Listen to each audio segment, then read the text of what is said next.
அத்தியாயம் 5 சோதனைகள் மட்டும் இல்லை, சந்தர்ப்பங்களும். புதிய ஒளி இயக்கம் காட்டின் ஒவ்வொரு பகுதியில் மெதுவாக பரவத் தொடங்கியது.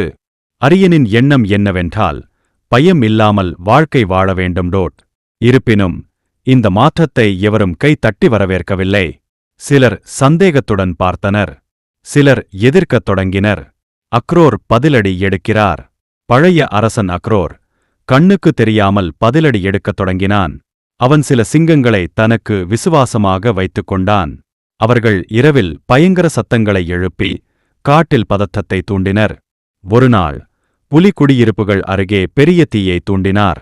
இது அரியனின் காரணம் என்று பொய் பரப்பினார்கள். முன்னால் நம்பிக்கையுடன் இருந்த சில விலங்குகள் குழம்பினர்.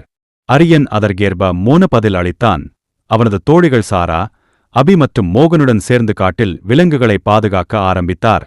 தீயால் பாதிக்கப்பட்ட புலிகளுக்கு தண்ணீர் மற்றும் உணவுகளை கொண்டு சென்றான். பொய்களால் பிறரை விலக்க முடியலாம், ஆனால் உண்மையால் மட்டுமே நாம் ஒற்றுமையை உருவாக்க முடியும், அவன் கூறினான். அவன் ஆற்றலை காட்டுவதற்காக சத்தமிடவில்லை, அவனது செயல்களே அவனை ஒரு தலைவராக மாற்றின. ஒரு கிணறு வெட்ட ஆரம்பித்தான், ஏனெனில் யானைகள் தண்ணீருக்காக வனத்தின் ஓரமாகச் சென்று அக்ரோரின் காவல்களால் தாக்கப்பட்டிருந்தனர். மரங்கள் வெட்டப்படாமல் பாதுகாக்க அரியன் பழைய நுண்ணறிவுகளை கொண்டு செயல்பட்டான். மரங்களில் எரிகல் விலங்குகள் உறைவதற்காக சிறிய துளைகள் அமைத்தான். இந்த செயல்கள் காட்டில் மெல்ல மெல்ல ஓர் உணர்வை உருவாக்கின, இவன் மட்டும்தான் பேச மாட்டான். ஒருநாள் அரியனிடம் யானை அபி கூறினாள், அரியனே, நீ தலைவன் இல்லையென நினைத்தாலும் இப்போது விலங்குகள் உன்னை தலைவராகத்தான் பார்க்கின்றன. தலைமை என்பது பட்டம் அல்ல, அது ஒரு பொறுப்பு. அந்த வார்த்தைகள் அரியனின் உள்ளத்தில் பட்டியதாக பதிந்தன. அவனது மனதில் ஒரு புதிய எண்ணம் உருவாகியது. தலைமை என்பது பலமல்ல, அது சிந்தனை. அத்தியாயம் 6 துரோகத்தின் நிழல்.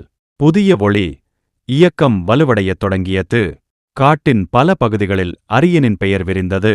அவர் ஒரு அரசன் என்று யாரும் சொல்லவில்லை, ஆனால் ஒருவர் கூறினால் அனைவரும் தலை குனிந்து ஒப்புக்கொண்டார்கள். அவனுடன் இருந்தால் நம்மை யாரும் தனிமைப்படுத்த முடியாது. இதை அறிந்த அக்ரோர் கொதித்தான். அவனது ஆட்சிக்கு இது ஒரு நேரடி சவால். அவன் என்ன அரசன் என்றான் அக்ரோர். அவன் ரோரிங், கத்தும், தெரியாதவன். ரூலிங், ஆட்சி எப்படி செய்வான்? ஒரு பாம்பு போல நடக்கும் திட்டம். அக்ரோர் ஒரு சதி திட்டத்தை உருவாக்கினான். அரியனின் அணியில் ஒருவரை உளவாளியாக மாற்ற வேண்டும். அவனது கண்ணோட்டம் மோகன் என்ற குறும்புக்கார குரங்கின் மேல் விழுந்தது. மோகன் வேகமானவன், எல்லா செய்திகளும் அவன் மூலமாகவே பரப்பப்படும். ஆனால் அவனிடம் இருந்தது ஒரு லட்சியம், சிறந்ததை கண்டுபிடிப்பது. அக்ரோர் மோகனை தனியே அழைத்தான். ஒரு இரவில் சிறிய பழம் தந்தபின் சொன்னான், உன் நண்பன் அரியன் ஒரு நாள் உன்னை தாண்டிப் போவான். நீ அதுவரை காத்திருப்பாயா, இல்லையெனில் என் பக்கம் வருகிறாயா?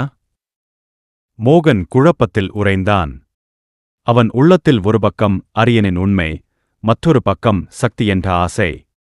அவன் ஒப்புக்கொள்ளவில்லை, ஆனால் அக்ரோருக்கு அவன் ஒரு வழி எனத் தெரிந்தது. திடீரென நிலவு மறைகிறது. ஒருநாள் அரியனின் திட்டங்களில் சில வெளியில் வந்தன. எதிரிகள் காட்டின் நுண்ணறிவு துவாரங்களை அடைந்தனர். அரியனின் கூட்டத்தில் யாரோ ஒருவர் தகவல்கள் சொல்கிறார் என நம்பிக்கை திரும்பத் தொடங்கியது. அரியன் குணமாகவே யாரையும் குற்றம் சாட்டவில்லை. அவன் ஒரு சிறிய கூட்டத்தை அழைத்தான், சாரா, அபி, மோகன் மற்றும் மற்ற 3 விலங்குகள். அவன் சொன்னது, நம்மில் யாராவது தவறு செய்திருந்தால் அது தவறு அல்ல, அது சோர்வு. ஆனால் தவறை ஒப்புக்கொள்வதுதான் உண்மையான வீரம். அந்த நேரத்தில் மோகனின் கண்களில் கண்ணீர் திரண்டது. அவன் குரலால் கதறினான், அரியனே, நான் பேசவில்லை, ஆனால் பேசாமல் இருப்பதுதான் என் தவறு.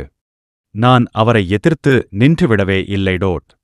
அரியன் மௌனமாக பார்த்தான். பின்னர் சொல்லினான், நீ ஏமாற்றப்படலாம், ஆனால் நீ உன்னையே ஏமாற்றக்கூடாது. இப்போது நீ உண்மையை கூறினாய், அதுவே போதும். அந்த தருணம் அரியனை தலைவராக மட்டுமல்ல, மனித குணங்கள் நிறைந்த ஹீரோவாக மாற்றியது. அவன் தண்டிக்கவில்லை, மன்னித்தான். மன்னிப்பு என்பது அழுத்தம் காட்டும் வீரத்தை விட உயர்ந்த துணிவு என்பதற்கான எடுத்துக்காட்டு அது.